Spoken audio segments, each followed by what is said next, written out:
السلام عليكم ورحمة الله وبركاته.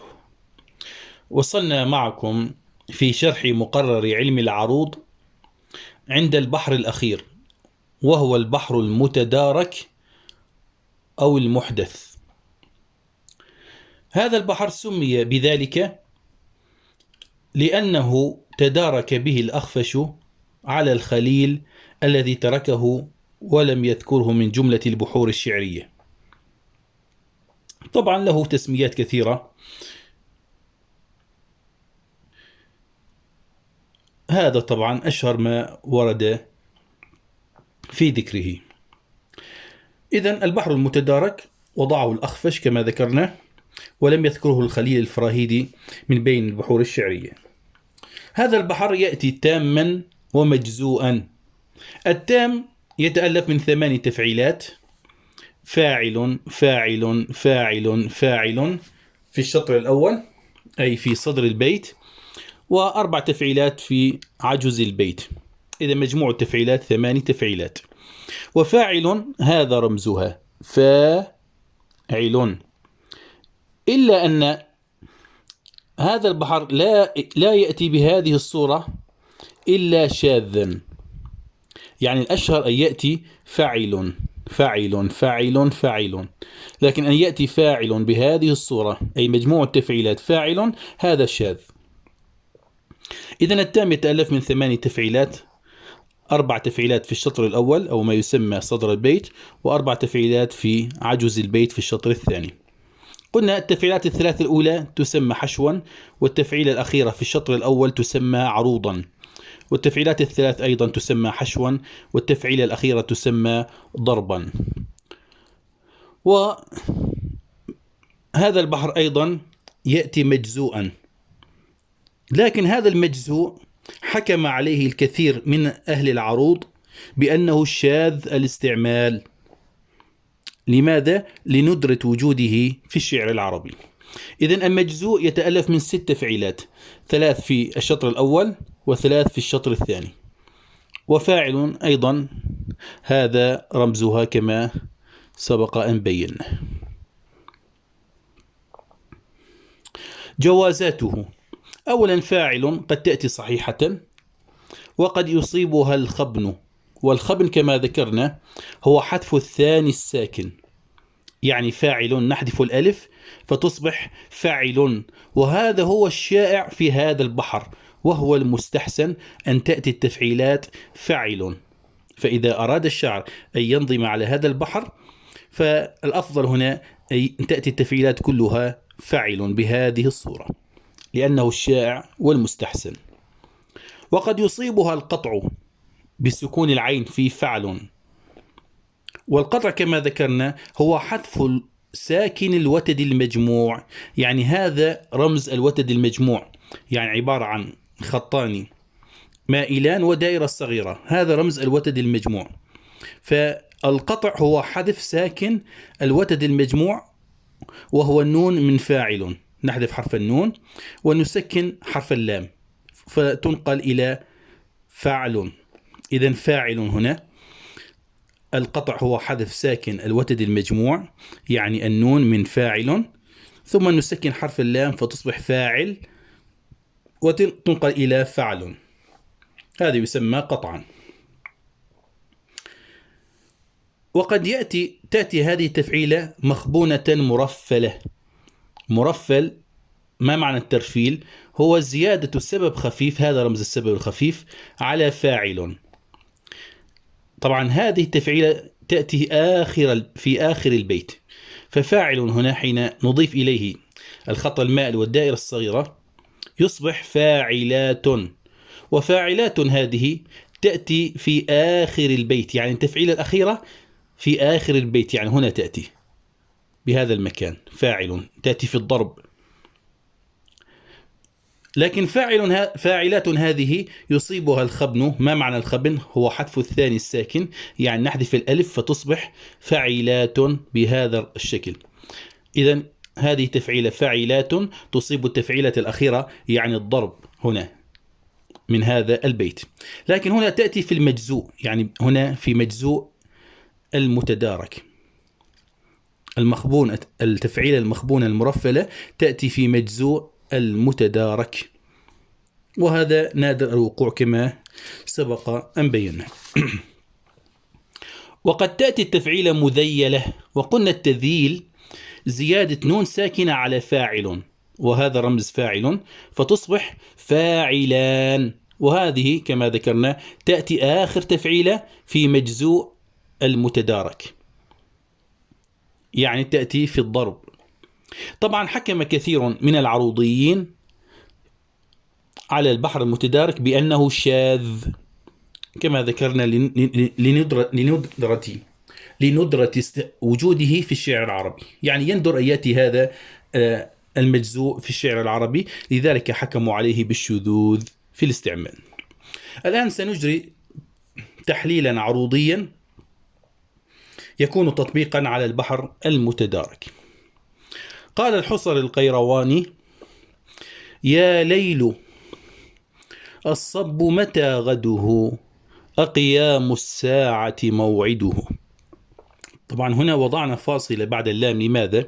لأن ليل هنا منادى نكرة مقصودة والصب هنا مبتدأ، وجملة متى غده الخبر، لذلك وضعنا فاصلة، لأن جملة الصب متى غده هذه الجملة الاسمية الكبرى ذات وجه واحد هي استئنافية لوقوعها في جواب النداء. إذا نجري التطبيق. يا ليل، طبعا يا الألف ساكنة، قلنا القاعدة العامة كما شرحناها في الدرس الأول، نكتب كما نلفظ. يا لي، إذا الياء هنا ساكنة، فأضع خطا إذانا بانتهاء التفعيلة. يا لي، إذا هنا فعل بسكون النون. وقلنا فعل هنا ماذا أصابها؟ أصابها القطع. قلنا في فاعل نحذف النون ونسكن اللام فتصبح فاعل ثم تنقل إلى فعل، وهذا يسمى قطعا، يعني حذف ساكن الوتد المجموع وهو النون وتسكين حرف اللام قبلها. لي، يا لي تنتهي التفعيلة هنا. لو اللام متحركة، لكن اللام حين تأتي بعد لام شمسية ماذا نفعل؟ نصل اللام بالصاد ونكرر الصاد مرتين، يعني الصاد الأولى مرة ساكنة والثانية متحركة. لص صب، هنا لص صب، الباء طبعا الأولى ساكنة والثانية متحركة. إذن هنا أضع خطا بين الباءين، يعني في وسط الباء المشددة. إذن هنا لص صب فعل. إذن هنا أتت التفعيلة كما ذكرنا مقطوعة. بو الباء متحركة، متى والألف ساكنة وتنتهي التفعيلة. بو متى، هنا أتت فاعل، وقلنا ماذا أصاب فاعل حتى أصبحت فاعل؟ أصابها الخبن، يعني حذف الثاني الساكن من فاعل فأصبحت فاعل. غده طبعا كلها متحركة، لكن هنا نشبع الضمة واوا ساكنة تصبح بهذا الشكل. غده فاعل، أصابها أيضا هنا الخبن وهو حذف الثاني الساكن، يعني حذف الألف من فاعل. قيام، الهمزة هنا حرف استفهام يعني متحركة. قيا، أقف عند الألف وتنتهي التفعيلة. أقيا هنا فاعل أصابها الخبن وهو حذف الثاني الساكن من فاعل. اللام شمسية هنا أصل الميم بالسين وأكرر السين مرتين، الأولى ساكنة والثانية متحركة، أكرر الحرف بعد اللام الشمسية مرتين. مس، أكتب كما ألفظ. مس، السين الأولى ساكنة، سا والألف ساكنة وتنتهي هنا التفعيلة. مس، هنا فعل أصاب التفعيلة كما ذكرنا هنا القطع. العين متحركة. تي، التاء هنا أيضا متحركة مو الواو ساكنة وأضع سكونا. مو هنا فاعل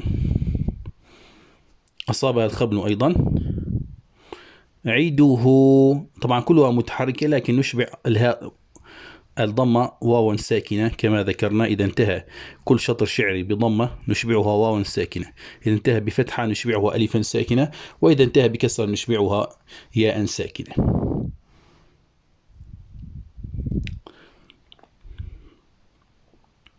إذا هنا التفعيل فاعل. طبعا هنا المذيل يكون مردوفا، يعني يكون قبل الحرف الأخير حرف علة، ألف واو ياء. قال أحدهم، نأخذ بيتا آخر: شيبه والأسى قلبه والجوى، وجده قاتل والهوى هازل. هنا شيبه، إذا وقفنا عند الياء شيبه، والهاء الضمير هنا نشبع هذه الضمة واو ساكنة، هذا في الضمير. شيبه هنا أتت التفعيلة فاعل صحيحة. والهمزة الوصل هذه تكتب ولا تلفظ في الكتاب العروضية؟ طبعا في البيت تكتب لكن في الكتاب العروضية لا تكتب. والأسى هنا الألف أيضا ساكنة. والأسى فاعل هنا أتت صحيحة. وقلنا إذا أتت مجموع التفعيلات فاعل يكون هذا شاذا. قل اللام ساكنة.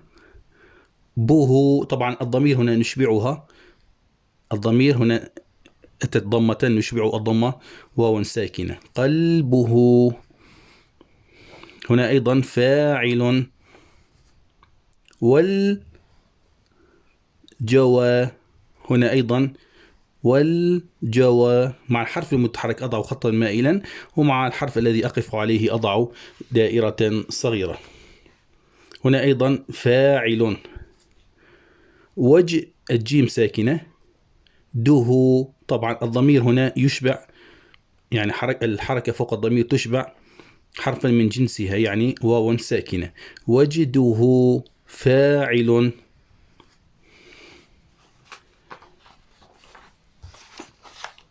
هنا قاتل الألف ساكنة. قاتل، وقلنا التنوين عبارة عن نون ساكنة. قاتل أيضا فاعل. والهوى الألف ساكنة. والهوى أيضا فاعل. إذا هذا البيت كما نرى شاذ. هازل الضمة نشبعها واو ساكنة. هازل فاعل. إذا أتت تفعيلات البيت كلها طبعا فاعل بهذه الصورة يكون شاذا، يخالف طبعا، إذا يكون هنا البحر شاذا إذا أتت التفعيلات كلها فاعل. والمضطرد هنا المستعمل أكثر أن تأتي فاعل بهذه الصورة، ويقول مجيئها طبعا فاعل بهذه الصورة. نأخذ أيضا بيتين. قال الشاعر: هذه دارهم أقفرت أم زبور محتها الدهور. ها كما هنا نكتب كما نلفظ ها، إذا هناك ألف ذه، والضمير هنا عفوا الهاء تشبع الكسرة ياء. هذه هنا فاعل. دارهم الألف ساكنة والميم ساكنة والباقي متحرك. دارهم القاف ساكنة. أقفرت هنا أيضا فاعل. إذن هذا من مجزوء المتدارك، وقلنا مجزوء المتدارك يتألف من 3 تفعيلات في كل شطر. هذا الشطر يتألف من 3 تفعيلات، والشطر الثاني أيضا 3 تفعيلات. أم الميم ساكنة. زبو أقف عند الواو، هنا تنتهي التفعيلة. أم زبو فاعل. رن التنوين طبعا عبارة عن نون ساكنة. رن محت أقف عند تاء التأنيث. رنمحت فاعل. هنا بما أن اللام شمسية يعني تكتب ولا تلفظ، أصل الهاء بالدال وأكرر الدال مرتين. محت هد بهذا الشكل، هد دهو، والراء ساكنة، هد دهور. هنا فاعلان، وقلنا فاعلان هنا تأتي في آخر تفعيلة يعني في الضرب من مجزوء المتدارك. متفاعلان أو البحر المحدث. وهنا ماذا أصاب التفعيلة فاعلان؟ هنا هذه التفعيلة كما ذكرنا مذيلة، وقلنا التذييل هو أن نزيد نون ساكنة على فاعل فتصبح فاعلان. نلاحظ أن هذه التفعيلة كفاعل هنا، لكن فقط أضفنا نونا ساكنة فاعلان. إذن هنا التفعيلة أتت مذيلة في مجزوء المتدارك أو المحدث. قال آخر شاعر آخر: ظالم الصب، ظا الألف ساكنة، لمص، طبعا بما أن اللام شمسية أصل الميم بالصاد وأكرر الصاد مرتين، الأولى ساكنة والثانية طبعا متحركة. ظالمص، وأضع خطا ظالمص. هنا فاعل. صب الباء ساكنة، ب هنا متحركة، رف الفاء ساكنة وأضع خطا، صب برف فاعل. قن النون ساكنة هنا تنوين يعني عبارة عن نون ساكنة والقاف متحركة، به وأشبع الكسر ياء ساكنة. قن به فاعل.